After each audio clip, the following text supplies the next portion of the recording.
Hello students, यहाँ हमारा नया चैप्टर शुरू हो रहा है इस वीडियो से। तो ये वीडियो का चैप्टर का नाम क्या है? Chapter number 3, that is linear equation in 2 variables. ठीक है, उसी का ही क्वेश्चन है। देखो फर्स्ट क्वेश्चन क्या है?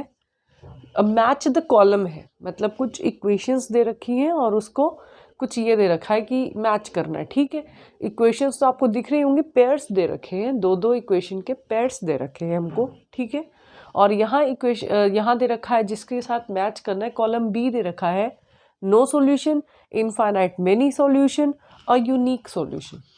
ठीक है, कॉलम ए है कुछ इक्वेशंस के पेयर दे रखे हैं और कॉलम बी में कुछ सॉल्यूशंस बताए हुए हैं कि कौन से इसके सॉल्यूशंस होंगे, मैच करना है हमें। तो हम कैसे करेंगे? देखो फर्स्ट इक्वेशन है, जब भी हमारे पेयर दे रखे होते हैं इक्वेशन में तो हम उनको पहले तो उतार लेंगे नोटबुक पे, राइट? तो उतार लेते हैं। पहला है हमारा 2x minus 3y plus 4 is equal to 0, एक पेयर। ठीक, एक मतलब एक इक्वेशन। दूसरा पेयर है, इसी का लिख रही हूँ, 2x प्लस y माइनस 6। ये इसका मतलब दो इक्वेशन हो गई, दो इक्वेशन का एक पेयर है। क्लियर? तो इसमें a1 बाई a2 बताओ कितना है?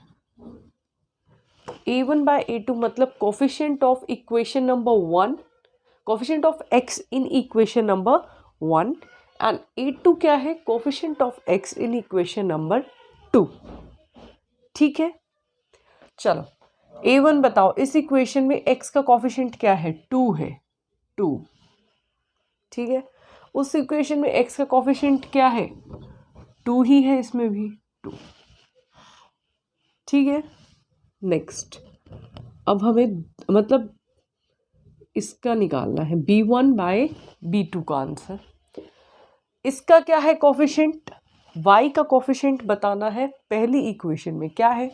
-3। y का कोफिशिएंट दूसरी इक्वेशन में 1। ठीक है, इसको भी हो गया। अब c1 by c2, constant term in equation number 1 4, constant term in equation number 2 -6। ठीक है, अगर आप इसको काट भी लेते हो तो भी आंसर क्या आने वाला है? 2 माइनस 3। कहने का ये, इसको भी काट सकते हो, कोई दिक्कत नहीं है। कहने का ये मतलब है हमने a1 बाय a2 भी निकाला, b1 बाय b2 भी निकाला और c1 बाय c2 भी निकाल कर देखा, और हमने ये देखा कि तीनों में से एक दूसरे के इक्वल कोई भी नहीं है। कोई दिख रहा है आपको इक्वल? ना तो a1 bye a2 b1 bye b2 के इक्वल है, ना ही b1 bye b2 c1 by c2 के इक्वल है, ना ही c1 by c2 a1 bye a2 के इक्वल है। तो जब ये कंडीशन आ जाती है किसी दो इक्वेशन में, तो वो लाइंस कौन सी बनाते हैं? ग्राफ के ऊपर एक्स वाई एक्सिस का जो ग्राफ होता है उस पर लाइन कौन सी बनाते हैं? कौन से लाइंस बनाते हैं? इंटरसेक्टिंग लाइंस बनाते हैं। ठीक है, कौन से लाइंस बनाते हैं? इंटरसेक्टिंग लाइंस बनाते हैं जब ऐसी सिचुएशन आती है। ठीक है, और सॉल्यूशन कौन सा होता है? जब इंटरसेक्टिंग लाइन बनेगी, कोई लाइन इंटरसेक्ट कर रही है एक दूसरे को, तो किस पॉइंट पे कर रही है? एक ही पॉइंट पे कर रही है, किसी एक यूनिक पॉइंट पर कर रही है। ठीक है, तो इसका सॉल्यूशन भी क्या होने वाला है? A unique solution. तो इसके साथ में किसको मैच कर दूं? इसके साथ। ठीक है, समझ आया? क्लियर? अब इसी का ही हम सेकंड पार्ट करते हैं।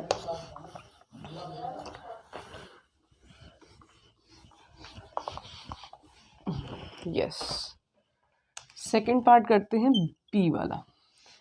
क्या क्या है? x plus 3y plus 5 is equal to 0, equation number 1। Equation number 2 है -3x minus 9y plus 2 is equal to 0। ठीक है, ये दूसरी इक्वेशन है, माइनस है इसके साथ। ठीक है, हाँ जी, फिर वही बात है, a1 bye a2 find out करना है हमको, b1 bye b2 find out करना है हमको, c1 by c2 find out करना है। ठीक है, a1 बाय a2 मतलब पहली इक्वेशन में x का कोफिशिएंट कितना है? 1। दूसरी इक्वेशन में x का कोफिशिएंट -3।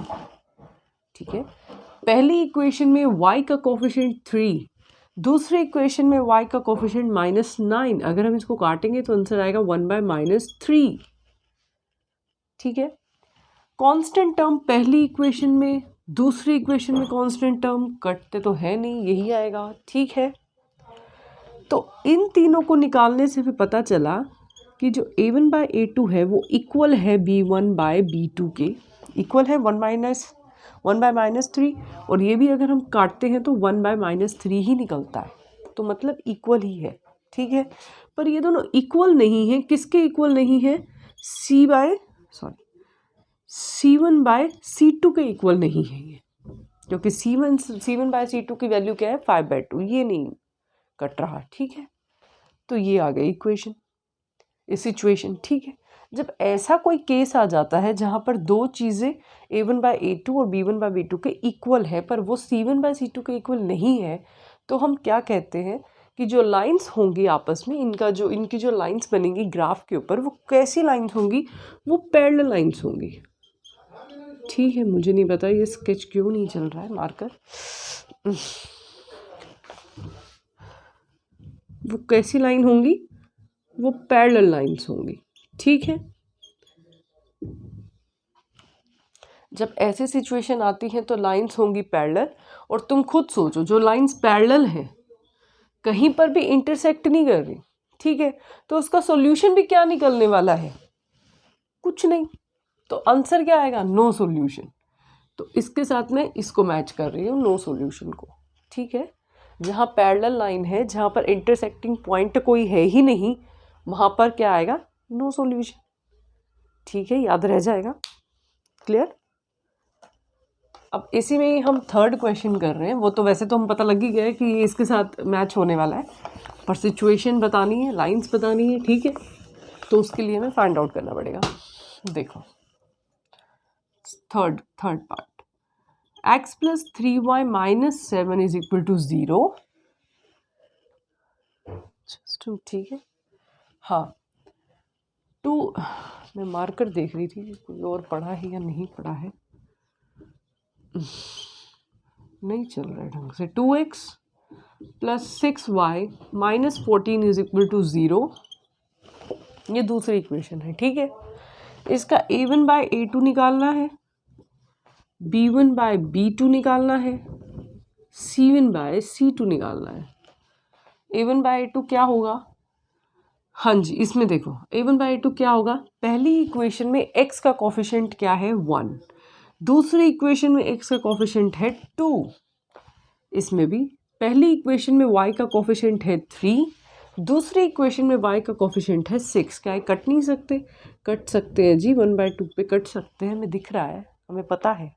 ठीक है, तो C1/C2 क्या है? पहली इक्वेशन में कांस्टेंट टर्म है -7, दूसरी इक्वेशन में कांस्टेंट टर्म है 1/14। माइनस से माइनस कैंसिल, और 7 1 जा 7, 7 2 जा 14, मतलब कि ये भी 1/2। तीनों इक्वल हैं। कंडीशन क्या बनी? a1/a2 = b1/b2 = c1/c2। जब ये कंडीशन बन जाती है किसी भी केस में, तब हम बोलते हैं वो लाइन क्या कर रही है? ओवरलैप कर रही है। क्या कर रही है? ओवरलैप कर रही है, या ओवरलैपिंग लाइन है। ठीक है, तो ओवरलैप का मतलब है कि एक दूसरे पर, अगर एक लाइन ऐसी है तो दूसरी भी इसके ऊपर ही है, ये ज़रा से भी इधर से उधर नहीं है। ठीक है, एक लाइन ऐसे है तो दूसरी भी उसी के ऊपर है, ज़रा से भी इधर से उधर नहीं है, टस से मस नहीं है।